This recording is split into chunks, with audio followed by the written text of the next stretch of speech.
마태복음 26장 14절에서 24절 작정된 길이란 제목으로 말씀을 증거하겠습니다.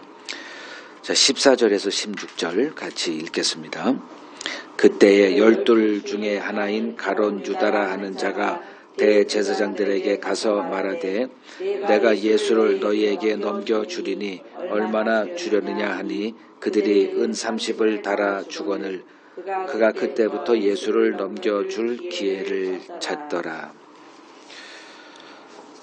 12 제자 중 하나인 가룟 유다가 대제사장들에게 이제 가서 내가 예수를 너희에게 넘겨주리니 얼마를 주겠느냐라고 말을 합니다. 예수를 잡아 죽일 계획을 세웠죠, 그들이. 근데 이제 밀란을 우려해서 이제 6월절은 피하기로 이 사람들이 결의한 바가 있습니다. 그런데 갑작스런 그 유다의 찾아옴으로 6월절에 은밀히 예수를 체포할 수 있겠다. 모든 계획이 이제 변동이 되고 6월절에 예수를 체포할 이제 계획이 수립이 됩니다. 그 거래 대금이 은 30이었습니다. 예수님은 그 6월절 어린 양으로 오신 분이었습니다. 요한복음 1장 29절을 보면 이튿날 요한이 예수께서 자기에게 나아오심을 보고 이르되 보라 세상 죄를 지고 가는 하나님의 어린 양이로다 이렇게 말합니다.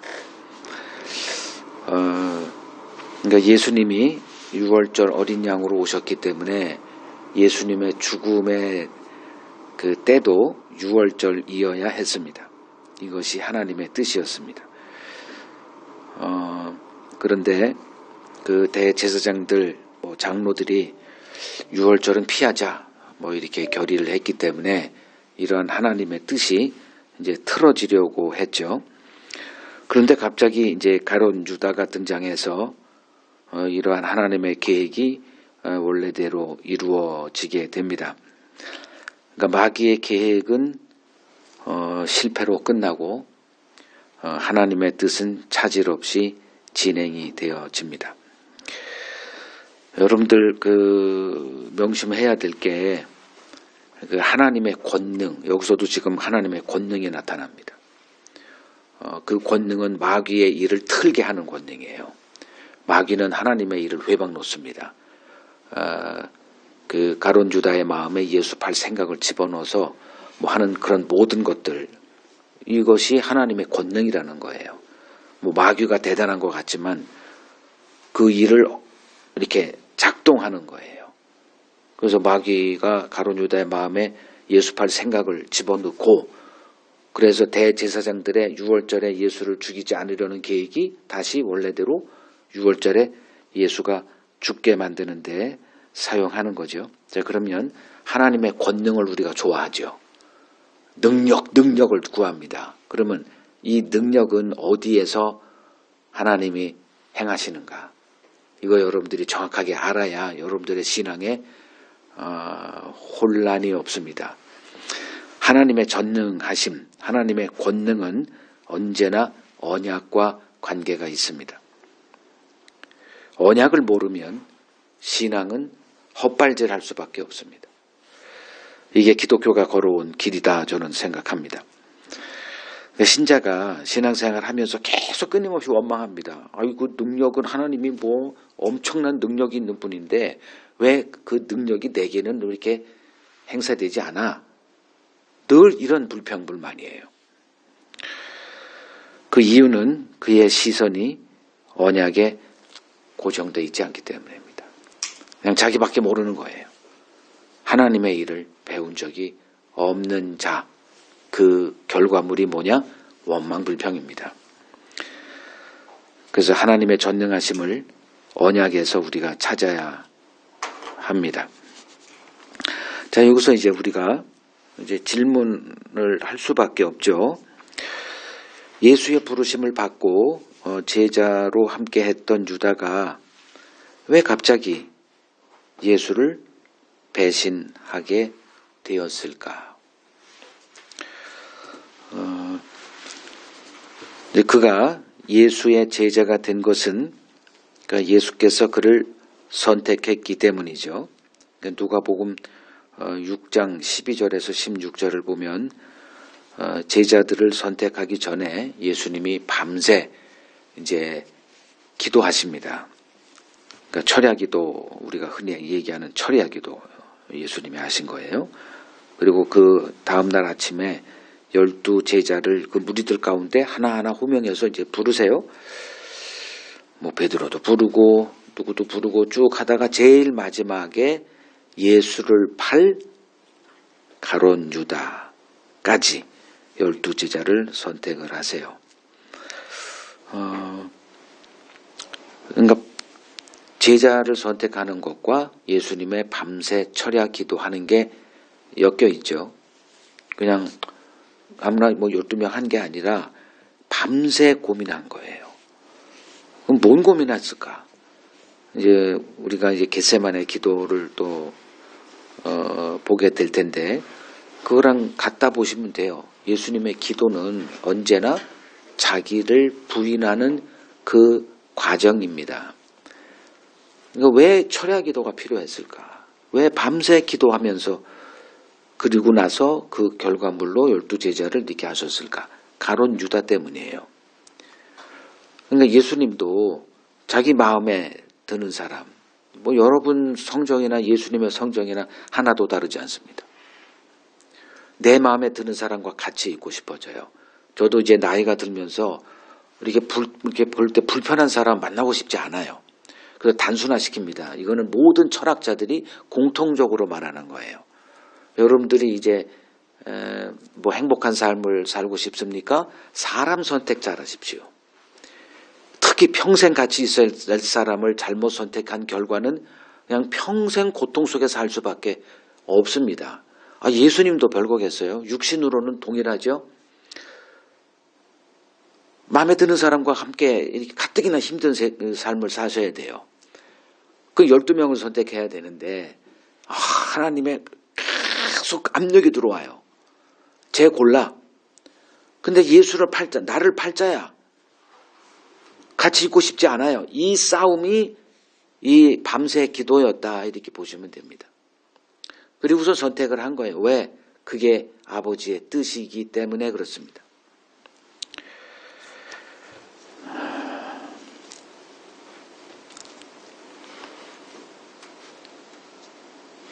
그러니까 가룟 유다가 부름 받은 거예요. 부름 받아서 그 부름 받을 때 얼마나 기뻤겠어요. 선택받는다는 거 특별한 의미가 부여됩니다. 기뻐요. 그게 뭐 어디 뭐 특전사로 가든 북한을 가서 뭐 목을 따든 그 굉장히 힘든데 하여간에 부름 받은 거는 기분 좋은 거예요. 남보다 특별함이 부여되니까. 그 가룟 유다도 마찬가지죠. 나도 부름 받았어. 자, 이걸 여러분들이 좀 깊게 생각해 볼 필요가 있습니다. 지금 내가 예수를 믿고 예수를 따르고 있다. 나 부름 받았어. 이렇게 안심할 수 없는 이유입니다. 그 요한복음 17장 12절을 보면 그는 가룟 유다요. 처음부터 멸망의 자식이었다. 이렇게 예수님이 말씀을 하세요. 처음부터 멸망의 자식이었어요. 아시는 거예요. 아심에도 예수님은 그를 12 제자 중에 하나로 선택을 하시고 3년 동안 그와 함께 계속 하시는 거예요. 우리는 나와 좋은 사람과 같이 있고 싶어요. 그냥 있으면 좋고 보면 행복하고. 근데 그게 아니에요. 인생은 항상 가시가 있습니다. 고통스러워요. 같이 있어. 근데 가족 중에도 있고 어떤 조직에도 있고 항상 그래요. 인생이 그렇습니다.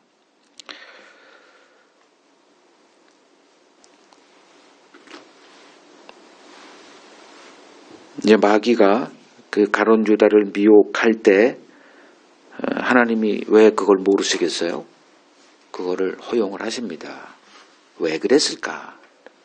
좀 깊게 생각하면 답은 다 나와 있습니다. 자, 예수님은 자신이 마귀의 볼모가 되어 주므로 다른 제자들을 이제 구원을 하십니다. 요한복음 17장 보시죠.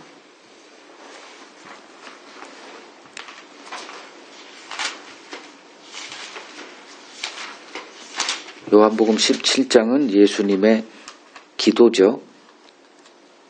다락방 강화 다 마치고 이제 감람산으로 가시면서 예수님이 기도한 내용을 이렇게 기도해 놨죠. 17장 11절을 보면 이렇게 기도하세요. 나는 세상에 더 있지 아니하오나 그들은 세상에 있사옵고 나는 아버지께로 가옵나니, 자기의 죽음을 얘기하는 거죠. 그리고 부활과 승천까지 다 담겨져 있는 내용이에요. 거룩하신 아버지여, 내게 주신 아버지의 이름으로 그들을 보존하사 우리와 같이 그들도 하나가 되게 하옵소서. 그들을 보존해 달라고 기도합니다. 조건이 있죠. 그냥 보존이 아니에요. 내가 마귀의 볼모가 되겠습니다. 이런 기도예요. 그러나 가룟 유다는 예외죠. 자, 유다는 부르심을 받은 후 어떤 마음으로 예수를 따랐을까? 능히 추론이 가능하죠. 앞으로 세워질 그리스도의 나라에서 큰 자리 차지하려는 소망을 품고 예수 제자됨의 힘든 삶을 지금까지 견디고 있었습니다. 그때 어느 한순간도 가룟 유다는 자신이 예수를 은 30에 팔 거라는 생각을 한 적도 없어요. 그냥 다른 제자들과 동일하게 힘들면 힘든 대로, 기쁨은 기쁨대로 같이 이렇게 생활을 해왔던 사람이죠. 그런데 이제 때가 지나면서 일이 발생을 합니다. 그 결정적 사건이 그 베다니에서 마리아가 예수에게 그 값비싼 향유를 예수의 발에 부은 사건이었습니다. 그러니까 유다가 앞장서서 그 향유를 예수의 이렇게 머리에 부었다 그랬잖아요. 그러면 다 날아간 거죠. 그거 다시 주워서 쓸 수도 없는 거예요. 어떤 고체였으면 그냥 이렇게 좀 먼지 털고 쓰면 되는데 이게 액체거든. 그냥 단번에 사라져 버립니다. 그러니까 이것을 이제 이의를 제기하죠. 그 비싼 향유를 팔아서 돈을 갖게 되면 그 몇천만 원이라고 그랬잖아요. 한 2천만 원, 아니 3천만 원 정도. 그거로 수많은 가난한 사람들을 우리가 구제할 수 있지 않느냐. 근데 어떻게 이렇게 단번에 허비하냐며 이제 마리아를 책망을 했죠. 근데 이상한 일이 벌어져요. 예수께서 유다 편을 든 게 아니에요. 마리아 편을 듭니다. 마리아를 대변하기 시작해요. 이것이 이제 유다에게는 결정적인 마음을 예수에게서 끊어버린 일이었다, 이렇게 생각을 합니다. 여러분들도 마찬가지죠. 대인관계가 왜 깨어지냐. 어떤 변수가 있어요. 작은 것에서 시작됩니다. 그때 이제 금이 가기 시작해요. 그러니까 값비싼 향유를 부은 이 마리아의 행위가 예수께서 뭐라고 했냐 하면 자기 장래를 위해서 행한 것이었다, 이렇게 얘기를 합니다. 이게 유다에게는 도무지 이해가 되질 않아요. 여러분들과 저와의 관계도 동일합니다. 여러분들과 저와의 관계가 영원할 거라고 생각 마십시오. 여러분들이 보는 것과 제가 보는 것이 동일할 리가 없습니다. 대부분 저를 만났다가 은혜 속에서 하다가 어느 정도 때가 돼서 이렇게 결정적으로 또 이렇게 뭐가 돼가지고 이렇게 떠나가는 경우에 대부분이 제 말을 이해 못하는 경우가 거의 100%라 저는 생각을 해요. 뭐야 이거. 그리고 이제 예배 끝나고 나가면서 막 분노하고 어떻게 졌다 이 말을 할 수 있어. 거의 대부분이 그래요. 지금 이 유다를 보면서 왜 배신했을까? 뭐 요한복음 보면 또 도둑놈이래. 괴짜 그러니까 그 재정부 담당이에요. 그러니까 몰래 돈을 훔쳐갔던 놈이래. 그런데 그리고 또 은삼십이 필요했다. 그래서 그냥 가가지고 거래해가지고 예수를 팔아버리고 그거로 밭을 샀다. 거기서 알콩달콩 살고자 했나? 그렇게 간단하게 보면 안 되죠. 분명히 무슨 계기가 있는 거예요. 근데 그 유다의 생각에는 예수님의 이 말이 너무 궁색해. 그리고 자기가 인정받지 못하는 그런 것들 때문에 마음이 확 돌아섰다고 저는 생각을 합니다. 이제 예수에 대한 기대가 무너진 거죠. 계속 인정받고, 네 말이 맞아. 그러면 왜 떠납니까? 인정받지 못하니까. 여기도 마찬가지예요. 목사님이 나를 별로 안 좋아하는구나. 뭐 이런 생각하면 결국은 떠나게 돼요. 더 이상 예수 따르는 것이 의미가 없겠다. 이제 생각을 굳히게 되죠. 현타가 온 겁니다. 자, 유다가 이제 마리아를 책망한 이유가 전에 설명드렸다시피 이제 경제적 논리 때문이었습니다. 그러니까 다른 제자들 모두 유다의 말에 수긍이 가는 거예요. 맞지. 그러니까 같이 가론 유다만이 책망한 게 아니라 모든 제자들이 다 책망을 한 거예요. 그러니까 다 유다의 말이 맞다 이렇게 생각을 한 거죠. 그런데 예수는 이러한 제자들의 논리를 무시하고 그 누구도 이해할 수 없는 말로 마리아 편에 선 거예요.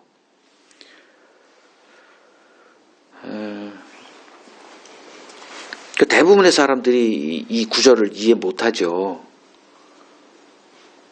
뭔 소리 한 거예요, 예수가? 그리고 그냥 이해 안 되면 넘어가는 거예요. 그러면 그 사람들은 누구냐? 다 마리아를 책망한 제자들이고 그 일에 앞장섰던 가론 유다와 동일한 사람들이다. 이렇게 보시라는 겁니다. 그러니까 사람들이 예수 믿기를 포기할 때 내세우는 여러 주장들이 있습니다. 다 나름대로 정당성을 갖고 있습니다. 이 세상 관점으로 그들의 주장이 100% 옳습니다. 예수님은 100% 틀린 자가 돼요. 여러분들 마음에 이런 일이 벌어지는지를 색출하시고 늘 경계해야 합니다. 자, 이러한 유다를 지켜보고 있는 자가 있죠. 누굽니까? 마귀죠. 마귀는 우리들의 마음속에 무슨 일이 벌어지고 있는지를 면밀히 보고 있어요. 영이기 때문에 그래요. 그 예수를 향해 실망감과 이제 의심이 이제 솟구치는 거죠. 이러한 유다의 마음이 마귀의 거처가 됩니다. 이제 마귀의 도구로 쓰임받을 완벽한 준비가 됩니다. 뭐 교회 내에 이런 사람들이 한둘이겠어요? 다 옳아요. 거의 똑똑한 사람이 이런 일을 합니다. 그들의 하는 말은 100% 다 옳은 말이에요. 그리고 여러 사람들을 충동질해서 이제 같이 이제 무슨 일을 벌이고 이제 그래요. 혼자서 절대로 일하지 않습니다. 이후 이제 그 가론 유다가 보인 행동은 이 마귀의 충동질에 따른 그냥 수동적인 결과물이다. 이렇게 보시면 됩니다. 지난 세월 예수와 함께 하면서 예수를 바라보았지만 이 유다의 예수에 대한 관점은 언제나 육의 관점에 머물러 있었습니다. 예수님은 죽기 위해 오신 분입니다. 계속 예수님의 말씀에는 죽음이 자리하고 있어요. 근데 이 사람들은, 제자들은 살기 위해서 더 잘 살아보고자, 이거 이런 삶으로는 안 되는데 예수를 만나서 이게 대박이 터지게 됐네? 오늘날 기독교인들이 교회 다니는 이유가 뭐 이거 빼고 뭐가 있어요? 예수를 위해서 나 죽겠다. 이렇게 해서 예수 믿는 사람 본 적도 없습니다.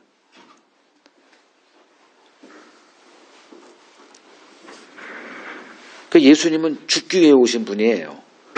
우리를 살릴 길은 자신의 죽음밖에 없습니다. 근데 제자들은 아무리 이런 얘기를 해도 나아가지는 못하죠. 그냥 제자리만 계속 머물러 있는 거예요. 근데 마리아 뭘 선택했죠? 예수 말씀 듣는 것을 선택했어요. 그때 우리 설명했잖아요. 누가복음 10장 끝자락에 있는 언니는 음식 준비 바빠. 근데 마리아는 이 기회 놓칠 수 없어. 예수님이 항상 우리와 함께 있는 분 아니야. 이 기회에 내가 욕을 바가지로 먹든 내가 무슨 손해를 보든 내 직장에서 내가 쫓겨나든 이 기회 안 놓쳐. 그래서 말씀 듣는 것을 선택을 했더니 예수님의 칭찬받는 대신 언니 마르다에겐 밉상의 고난을 받죠. 이것을 여러분 삶에 적용하라는 거예요. 말씀 듣기를 선택한 마리아는 뭘 보게 됐느냐? 예수의 죽음을 보게 된 거예요. 그래서 그 비싼 향유, 내가 누구와 어떤 남자와 결혼했을 때 그날 밤 그 나기 남편에게 쏟아부을 그 향유를 예수에게 부어버린 겁니다. 마리아가 보고 있던 것을 3년 동안 예수와 한득을 함께 하면서 늘 말씀의 홍수 속에 그 특혜를 누리고 있었던 유다는 전혀 보지 못하고 있었죠. 그리고 예수가 하는 말에 괜히 뿔딱지만 나고 그냥 분노하고 자기의 온갖 이 세상적인 관점의 논리를 주장하면서 다른 제자들도 막 충동질하고. 여러분들은 어떤 사람입니까? 마리아 그리고 유다, 다른 점이 뭘까? 늘 제가 이걸 강조하죠. 원인이 있어요. 뭐 마리아하고 유다하고 뭐가 달라요? 태어나서 자기만 바라보고 자기 행복, 자기 성취만을 위해서 살아가긴 매일반이죠. 그 다름이란 뭐냐? 하나님의 작정이란 비밀에 그 다름이 감춰져 있죠. 우리는 모두 하나님의 작정 안에서 태어납니다. 내가 내 인생의 운전대를 내가 잡고 내 갈 길 내가 결정하고 내 의지대로 살아가고 있다 생각하지만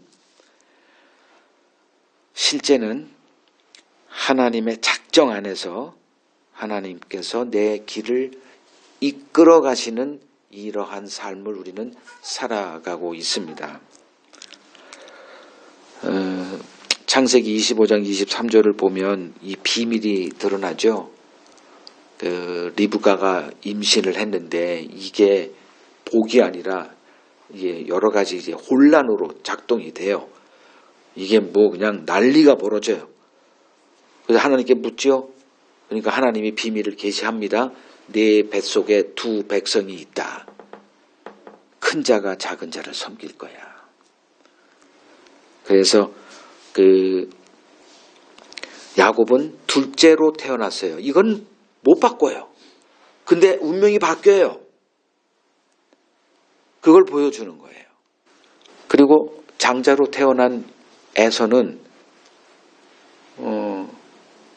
어느 한 시점에 되니까 장자권을 팔아버리더라고요.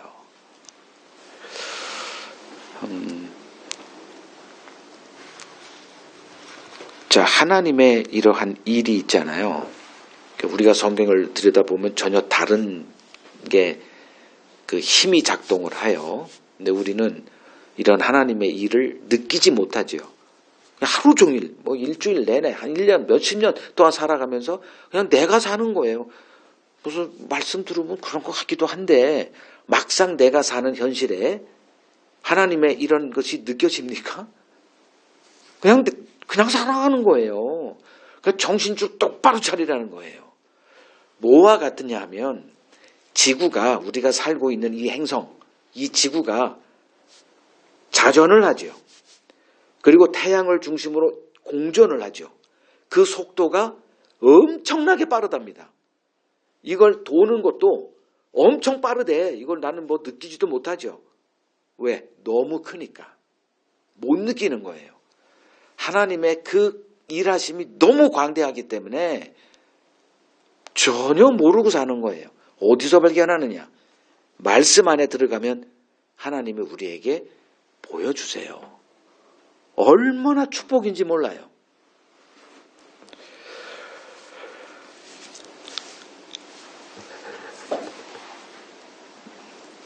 다른 제자들 모두 은 30에 예수를 팔아버린 유다와 하나도 다르지 않습니다. 우리가 성경을 통해서, 사복음서를 통해서 그 제자들의 삶을 가서 2000년 전 가서 볼 필요가 없어요. 이 기록된 게 훨씬 정확합니다.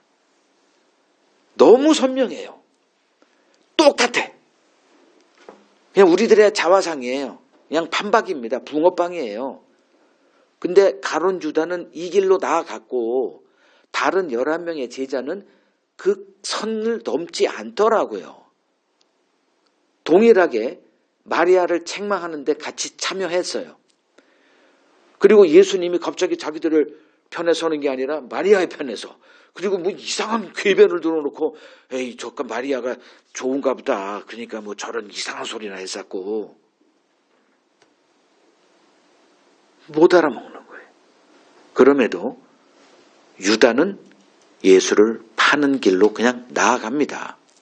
근데 다른 제자들은 거기까지는 안 나가. 왜 그럴까? 이 하나님의 작정이라는 이 무엇인가가 작동하고 있는 거예요. 막고 있는 거죠.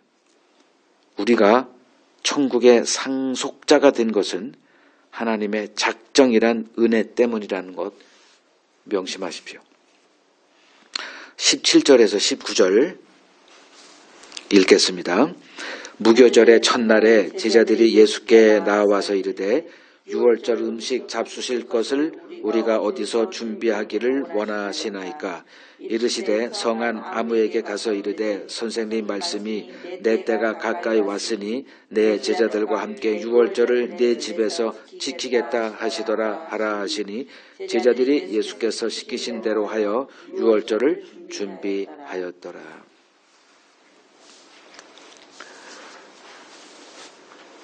이제 6월절이 이르렀죠. 예수님께서 제자들에게 6월절 음식 잡수실 것을 제자들이 6월절이 되니까 이제 이걸 지켜야 되잖아요. 예수님께 이제 그거를 묻습니다. 어떻게 준비하시길 또 어디서 하기를 원하십니까? 그러니까 이걸 보면 이제 제자들이 6월절 준비를 이제 이렇게 하고 있었죠. 6월절 준비는 이제 음식이 이제 주가 되고 또 하나가 장소입니다. 일반 그 떠돌이 생활하지 않는 사람들은 그냥 자기 집에서 사람들 초대해가지고 하면 되는데 지금 예수님과 제자들은 유랑자들이죠. 방랑자들입니다. 그러니까 항상 이렇게 좀 힘든 삶을 사셨어요. 그러니까 어디서 해야 될지 제자들이 이번에 뭐 음식 같은 경우는 이제 누룩을 제한 무교병도 있을 것이고 쓴나물도 있고 또 포도주 뭐 등등 여러 가지가 있다 그러더라고요. 소금물도 있고 삶은 계란도 있고 뭐 이렇게 준비를 해야 한다고 합니다. 자, 이때 이제 장소를 이제 어디서 해야 될지 고민하고 있던 제자들에게 예수님께서 이렇게 말씀하세요. 성한 아무에게 가서 아시는 거예요. 어떤 사람을 딱 지목합니다. 그 사람에게 가서 선생님 말씀이 내 때가 가까이 왔으니 내 제자들과 함께 유월절을 네 집에서 지키겠다. 그렇게 말해라.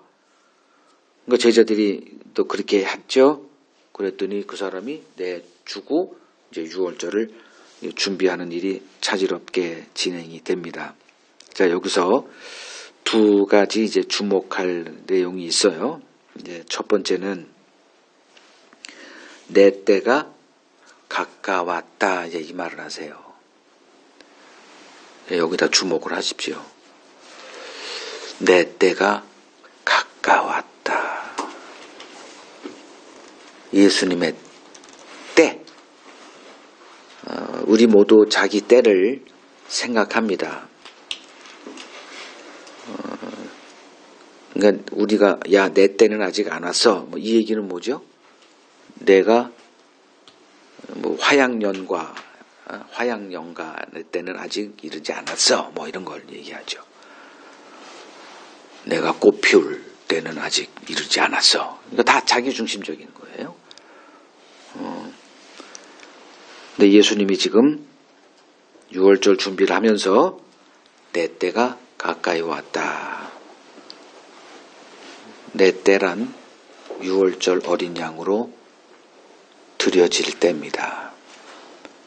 이제 예수님이 오신 주 목적, 물론 여러 가지 다 이제 많지만 가장 핵심적인 거는 6월절 어린 양으로 죽임 당해야 되는 거예요. 예수님은 이 목적을 가지고 이 땅에 오신 분입니다.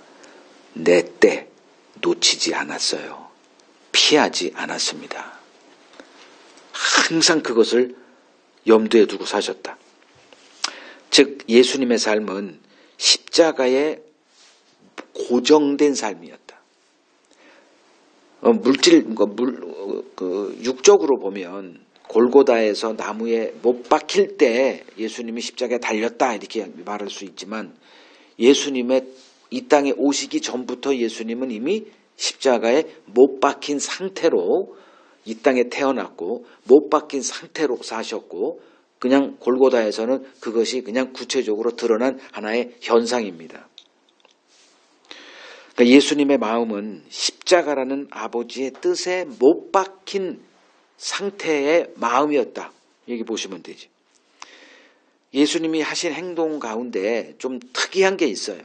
매일 새벽마다 뭐 했어요? 한적한 곳에 가서 홀로 거기서 하나님께 기도한 거죠. 뭐 했을까? 내 때를 못 박아 그 고정된 삶에서 이탈하지 않기 위한 자기 부인의 싸움이었다. 매일 새벽마다. 우리는 새벽마다 뭐 해요? 새벽기도 하죠. 교인들은. 우리는 안 하지만 새벽기도 합니다. 한국 교회에서 새벽기도 안 한다는 거는 거의 이단으로 이렇게 뭐 거의 그냥 규정이 돼 있다 보시면 됩니다. 근데 새벽기도 할 때 뭐 해요? 뭐 말씀 잠깐 해요. 그 허접한 말씀 듣습니다. 저도 해봐서 알아요. 그 새벽기도 말씀 준비하는 거는 별로 신경을 안 씁니다. 너무 바쁘니까. 아니 4시간 이상을 못 자는데 새벽 설교까지 하려면 거의 정신 돌아버립니다. 그러면 이제 적당히 뭐 이것 하나 동사 몇 개 찾아가지고 뭐 실행 지침 딱 뭐 써먹었던 거 몇 개 그리고 기도 제목 딱딱 해가지고 딱 한 다음에 그거 별로 신경 안 써요. 뭔 기도합니까? 우리 자식을 위해서 기도하고 목소리 크게 내지 말아야지. 다 아는 거예요. 근데 예수님의 기도는 뭐였어요? 내 때 아버지께서 딱 고정시킨 그 나의 때 그거에서 이탈하지 않기 위한 오늘 삶도 이탈하지 않겠습니다. 좀 쉬고 싶은데요? 좀 놀러 가고 싶은데요? 좀 해외로 좀 이렇게 맛있는 데로 찾아서 맛집도 가고 싶은데요? 근데 예수님은 그거를 기도라는 한 수단으로 막으신 거죠. 이것이 우리와 예수의 다름입니다. 요한복음 7장 6절을 보면 내 때는 아직 이르지 아니하였거니와 너희 때는 늘 준비되어 있다. 이렇게 선언하신 겁니다. 우리 때는 늘 널려 있어요. 아무거나 해도 돼. 그냥 막 살아갑니다. 모르니까. 문제는 모른다는 거예요. 그냥 우리는 모름에서 태어나서 모름 안에서 살다가 모름 안에서 죽습니다. 그냥 어둠이에요, 이걸. 근데 다 안다 그래. 뭐 말만 하면 그냥 짜증내고 간섭하지 말라 그럽니다. 어느 누구도 남의 시간대에 맞춰 사는 삶을 원하지 않습니다. 모두 자기 시간대에 따른 왕 같은 삶을 누리고 싶어 합니다. 근데 우리는 예수를 배운 자들입니다. 예수를 배웠다면 때와 기한이 내 것이 아님을 알고 아버지께서 지금 이때에 나를 통해 이루시고자 하는 것이 무엇인지 분별하며 살아가야 하는 자들입니다. 그리고 지금 내가 통과하는 고난의 때 역시 하나님이 정하신 기한에 종속된 변수임을 알고 인내하며 견디는 삶을 살아야 합니다. 그 끝자락은 하나님의 선하심이 드러나는 자리라는 것을 우리는 믿음의 눈으로 보고 그 길을 가고 있는 겁니다. 둘째,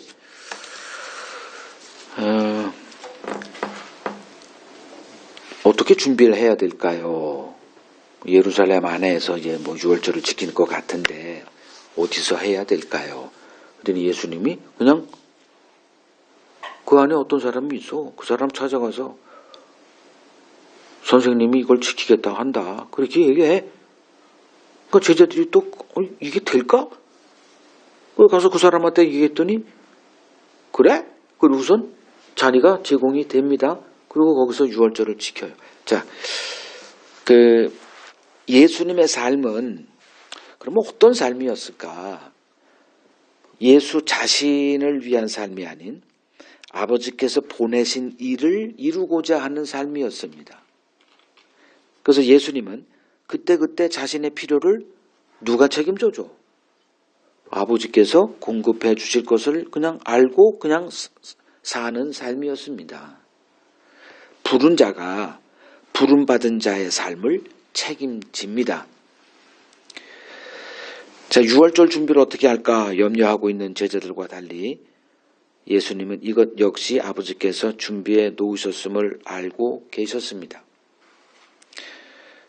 예루살렘 입성하기 전에 갑자기 제자들에게 저 마을로 가서 나귀 새끼 하나 끌고 와라. 그냥 어떻게 해요? 그냥 내가 쓰겠다 그래. 왜? 해가지고 가서 그랬더니 가서 가져가. 그래서 나귀 새끼가 등장을 해요. 지금 여기도 어디서 해야 될지 아이고 이거 뭐 애매한데요. 그 사람한테 찾아가. 그래서 내가 주인이 쓰겠다 그래. 또 방이 제공이 돼요.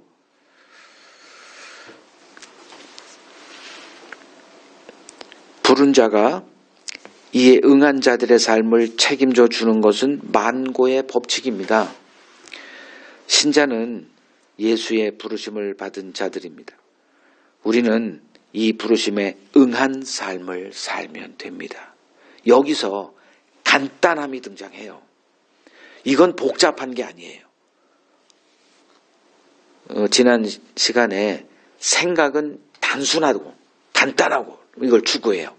근데 사유는 복잡함으로 나가야 돼요. 복잡합니다, 인생은. 그 복잡함을 수용하지 못하면 단순해지고 단순함은 잔인함으로 나타나고 폭력으로 나아갑니다.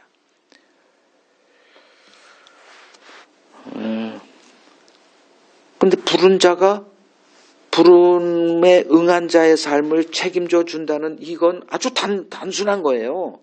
이건 뭐 복잡하게 생각할 게 없죠. 나머지는 나를 부른 자가 책임져 주는 이거는 법이다. 그래서 디모데후서 2장 3절을 보면 너는 그리스도 예수의 좋은 병사로 나와 함께 고난을 받으라.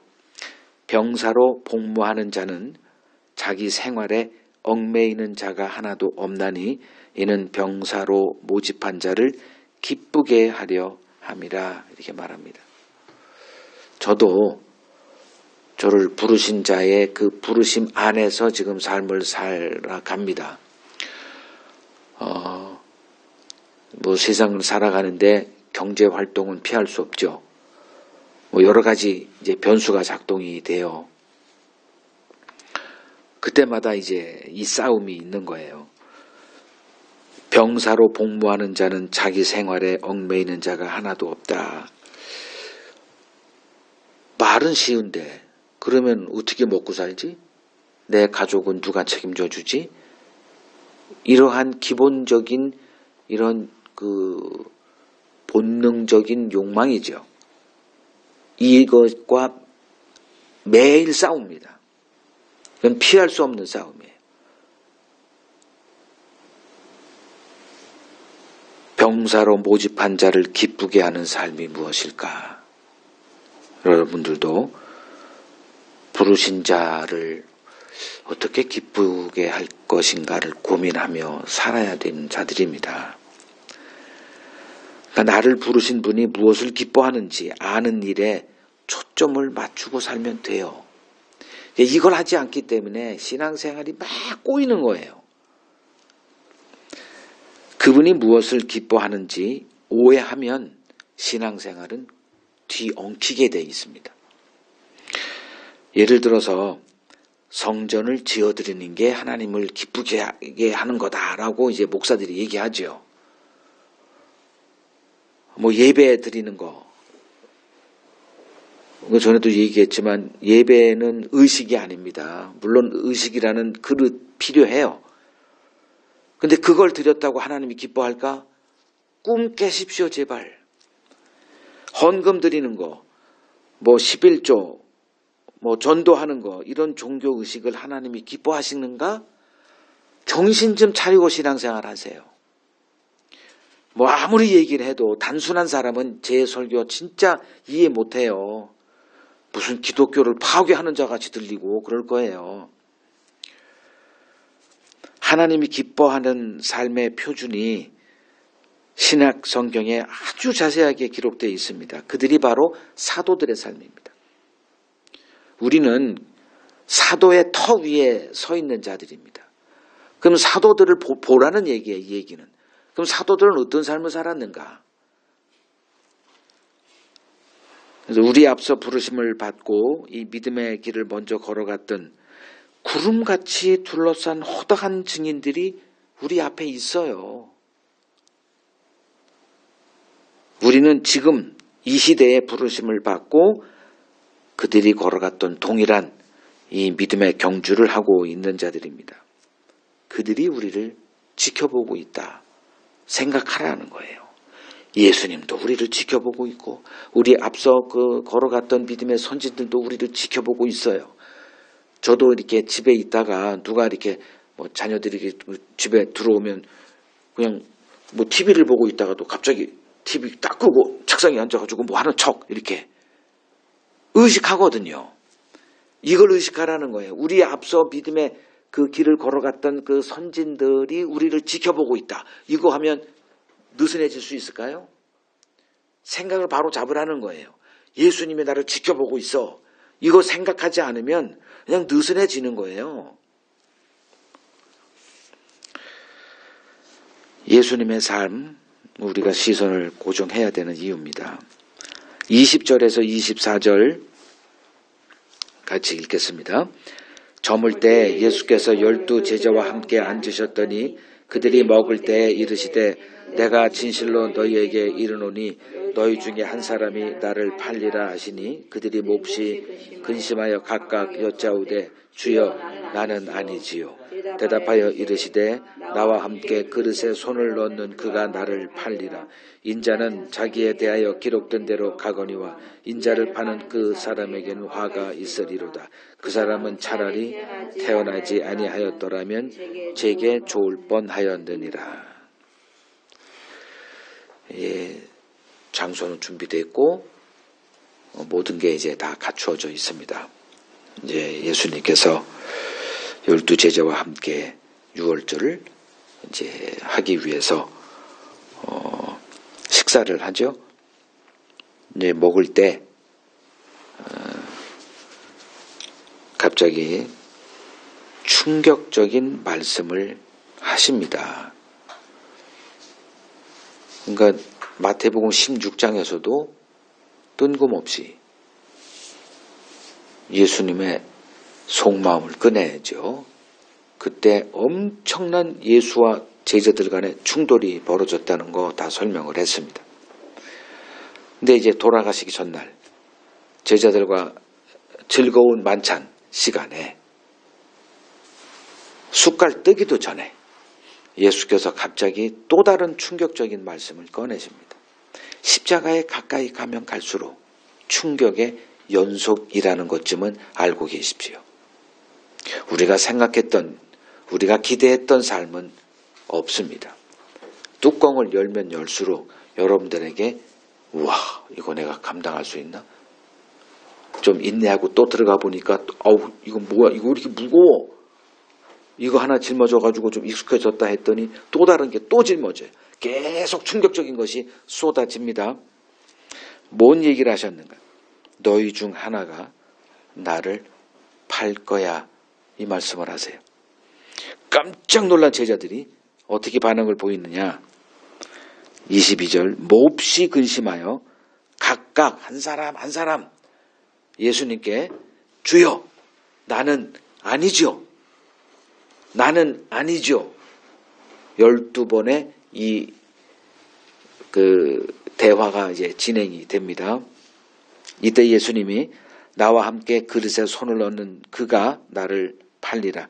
인자는 자기에 대하여 기록된 대로 가거니와 인자를 파는 그 사람에게는 화가 있으리로다. 그 사람은 차라리 태어나지 아니하였더라면 제게 좋을 뻔하였느니라. 이렇게 말씀하십니다. 자, 여기서 예수의 길 그리고 가룟 유다의 길이 대조가 돼서 우리에게 등장을 합니다. 자, 먼저 예수의 길 언급됩니다. 인자는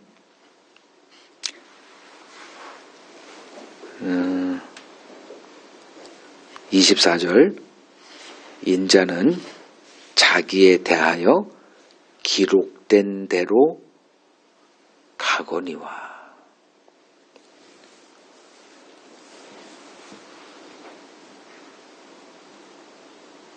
그리고 가룟 유다는 인자를 파는 길로 갑니다.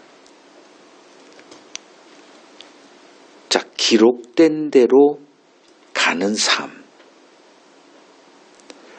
여기에 이제 여러분들의 삶을 고정시켜야 돼요. 내가 지금 어느 길을 걸어가고 있는가. 둘 중에 하나입니다. 기록된 대로 가는 그 길을 걸어가는 하나의 길이 있고 또 하나는 예수를 파는 길입니다. 이 두 길 외에 다른 길은 없습니다. 기록된 대로 가지 않으면 예수를 파는 길로 나아갑니다. 자, 예수의 삶은 성경에 기록된 대로의 삶이었어요. 거기서 벗어나질 않았어요. 지금까지 살아오신 길은 아버지께서 이 길 걸어가라 라고 하는 그 길을 걸어오신 길이었고 이제 마지막 한 과정 남겨놓고 있습니다. 예수님은 그 길을 가기로 다짐하고 또 다짐하고 지금 이 순간에도 여러 변수가 있지만 제자들의 또 반대 뻔해요. 그럼에도 이제 가룟 유다 자기를 팔 그걸 알고 계시면서 함께 유월절을 지키고 있어요. 우리가 예수의 길을 가려면 그 구체적인 삶이 무엇인지를 배워야 합니다. 기록된 대로의 길이에요. 그래서 우리가 성경을 단 한순간도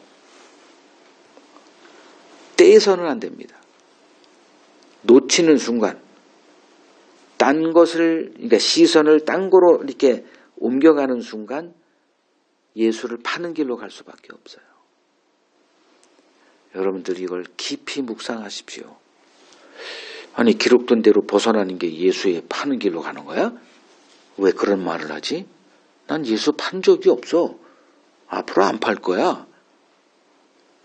이렇게 단순하게 생각하니까 자기가 예수의 이를 파는 길을 걸어가면서도 그게 뭔지를 몰라요. 유대인들이 걸어갔던 길이 그거 아닙니까? 하나님을 공경한다 하면서 정작 하나님이 보낸 예수를 잡아 죽였어요. 그것을 하나님을 섬기는 길이다 확신을 했고,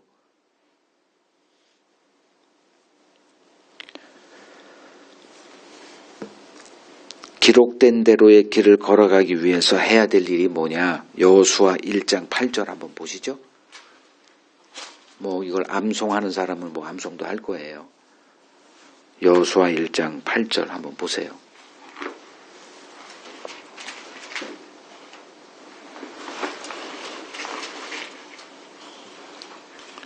여호수아서 1장 8절 이 율법책을 내 입에서 떠나지 말게 하며 주야로 그것을 묵상하여 그 안에 기록된 대로 다 지켜 행하라. 그리하면 내 길이 평탄하게 될 것이며 네가 형통하리라. 입에서 떠나지 말게 하라. 무슨 말이에요? 말씀을 내 입에서 떠나지 말게 하라. 묵상이죠. 묵상이라는 게 뭐냐? 여물을 먹어요. 소가 여물을 먹고 위에다 저장했다가 또 끄집어내서 혀에서 이걸 되씹습니다. 똑같은 거예요. 하나님의 말씀 계속 집어넣으십시오. 그래서 저장 창고에 꺼냈다가 램 단기 기억 장치를 꺼내서 그거대로 지금 주님이 알려주시는 그 길, 기록된 대로의 길, 그거대로 걸어가는 거. 이거 훈련돼 있지 않으면 나 예수님이 하신 그 길 걸어가. 그래놓고 뭐 하는 줄 아세요? 예수님 성경을 연구했지. 성경 공부했지. 교회 갔지. 교회가 성전 중심에서 교회 중심의 삶 살았지. 헌금하셨지. 헌금하고 전도했지. 전도하고 이 짓 하다가 지옥 가요. 묵상을 배우지 못한 사람은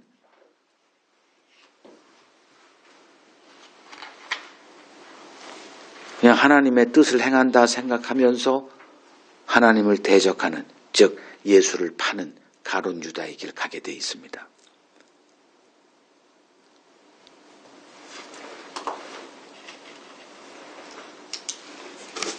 여기서 그렇게 하면 뭐라 그랬어요? 내 길이 평탄하게 될 것이고 내가 형통하리라. 오, 이런 말이 있었어? 그래가지고 요것만 쓰면 안 되니까 이 구절을 다 해가지고 딱 액자 만들어 놓죠. 그 앞에 뭐 있어요? 말씀을 내 입에서 떠나지 말게 하며 주야로 묵상하여 그 안에 기록된 대로 다 지켜 행하라. 절차가 있죠. 입에서 떠나지 말게 해야 됩니다. 묵상해야 됩니다. 왜 이건 하지 않고 그냥 나는 가고 있어. 말이 되는 소리를 좀 하십시오. 그리고선 이제 평탄. 좋잖아. 누가 굴곡진 삶을 살고 싶어요. 다 그냥 평탄하게 되는 삶. 형통하는 삶. 평탄이 뜻이 뭐예요? 하나님의 뜻이 이루어지는 삶. 거기는 내 뜻이 죽어야 되는 거예요. 말씀 묵상의 과정이 뭐예요? 내 뜻을 죽이는 삶이에요. 근데 거꾸로 돼 있죠. 이 욕망의 화수분, 해방구를 교회가 제공을 합니다. 이 개인 기도 제목, 그 시간 있죠. 나라를 위해서 기도하고, 뭘 위해서 기도하는지는 모르겠지만, 대통령을 위해서 기도하고, 교회 지도자를 위해서 기도하고, 목사님들, 교육자들을 위해서 기도하고, 환우들을 위해서 기도하고, 그 다음에 대충 합니다. 그걸 하려니까. 그렇지, 좋은 거지. 벼룩도 낯짝이 있지. 좀 좋은 걸 해야지. 그리고 지들이 자기를 위해서 기도하는 건 찝찝해. 지도 알아. 그리고 나서 이제 기도가 울려 퍼지고, 그리고 나서 자기 개인 기도 제목 할 때 그 광란의 기도, 그거 다 아실 거예요. 무슨 일이 벌어지고 있는가.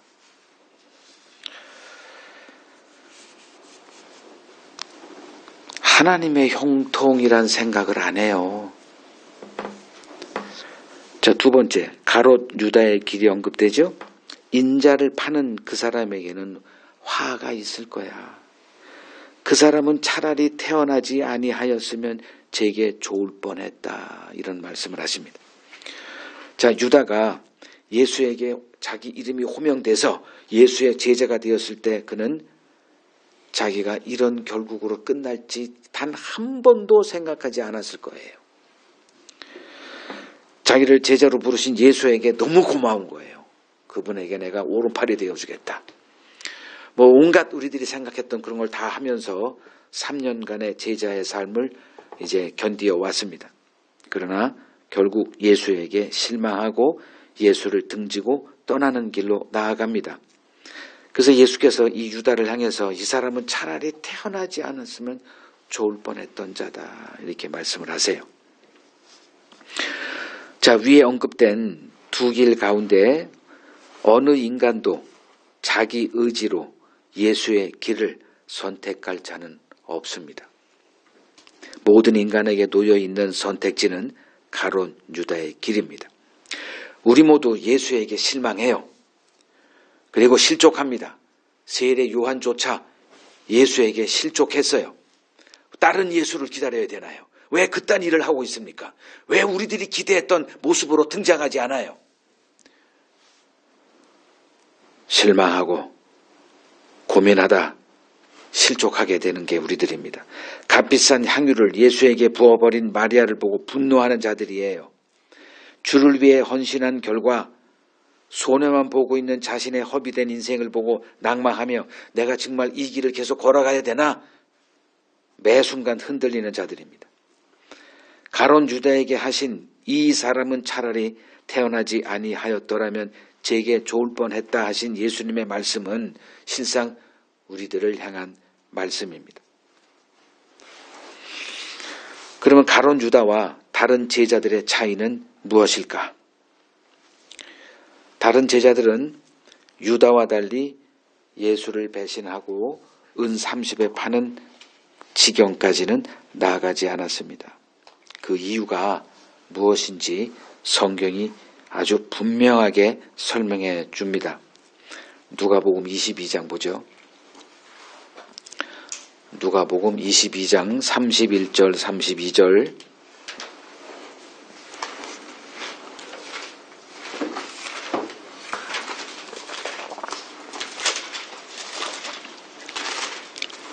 누가복음 22장 31절 32절 같이 읽겠습니다. 시몬아 시몬아 보라 사탄이 너희를 밀가부를 듯하려고 요구하였으나 그러나 내가 너희를 위하여 내 믿음이 떨어지지 않기를 기도하였노니 너는 돌이킨 후에 내 형제를 굳게 하라. 자, 여기서 시몬아 시몬아 대신에 내 이름을 집어넣고 읽어보십시오.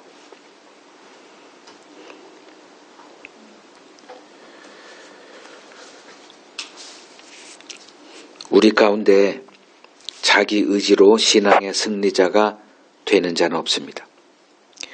우리의 연약성이 마귀의 미혹에 무릎 꿇게 하기 때문입니다. 우리를 이기게 하시는 분은 따로 있습니다. 우리는 예수 때문에 그 승리를 맛보는 자들입니다. 고린도전서 15장 57절을 보면 우리 주 예수 그리스도로 말미암아 우리에게 승리를 주시는 하나님께 감사한다 이렇게 말합니다. 우리가 천국에 들어가게 된다면 이는 우리 실력 때문이 아닙니다. 그리스도 예수 안에서 허락된 하나님의 은혜, 하나님의 작정 때문입니다.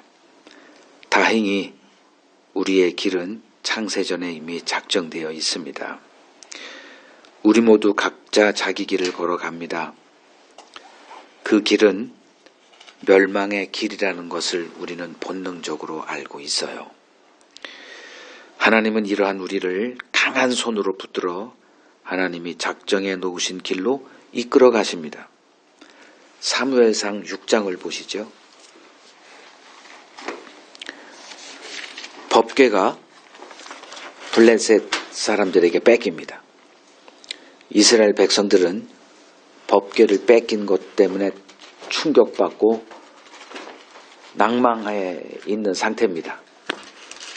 그 오랜 세월 동안 법궤가 블레셋 지경에 있다가 이 법궤가 그들의 전리품인 줄 알았더니 실상은 그들을 파괴하는, 이건 손댈 수 없는 물건임을 그들이 알게 됩니다.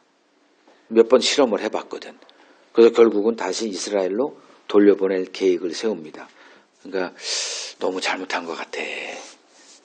이스라엘의 신이 이 법궤인 것 같아. 그래서 법궤를 어떻게 돌려보낼 건가 걸 제사장들과 복술가를 불러서 논의를 합니다. 그래서 멍에 매지 않은 소, 그것도 암소여야 됩니다. 암소 둘을 이렇게 따로 세우고 그 송아지들을 돌려보내요. 우리로 돌려보냅니다. 그리고 새 수레에 법궤를 싣고 예물을 좀 담아서 이제 벳세메스라고 하는 유대 땅으로 이렇게 보냅니다. 그래서 지켜봐요. 그냥 갈까? 세상 법칙으로는 절대 갈 수가 없어요. 왜냐하면 암소는 송아지를 보고 돌아가게 돼 있어요.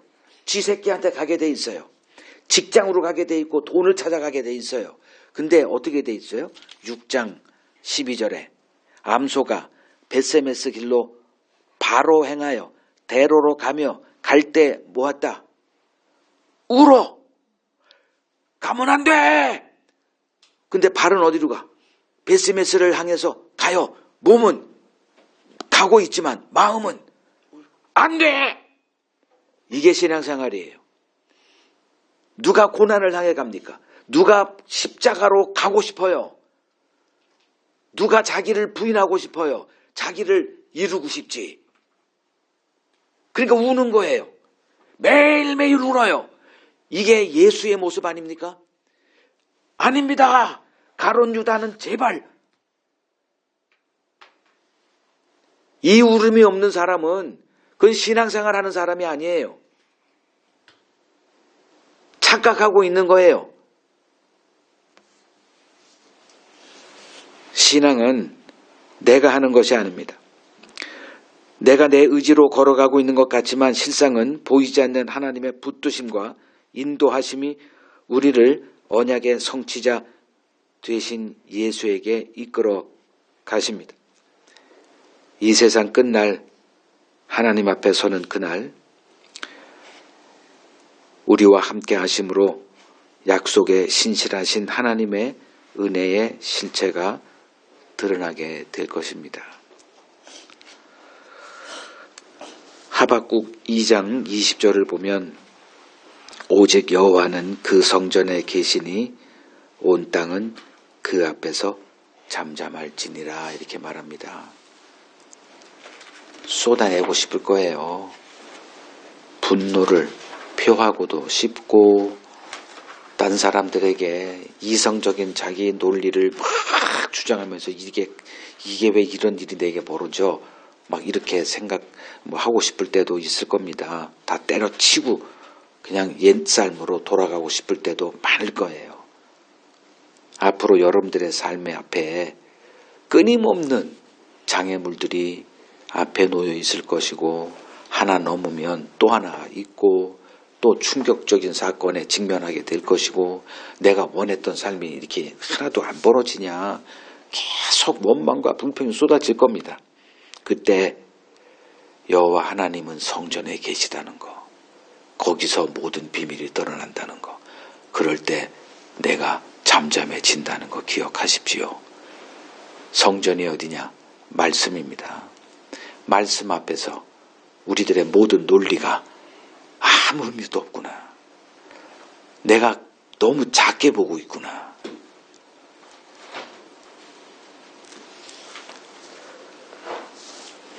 그 마지막 날 우리 모두 예수 앞에 엎드려 온 마음으로 예수께 참된 경배를 하게 될 것입니다.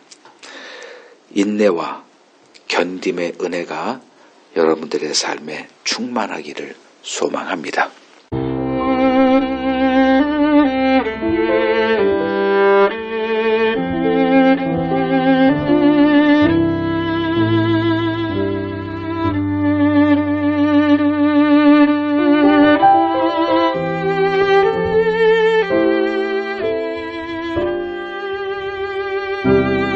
주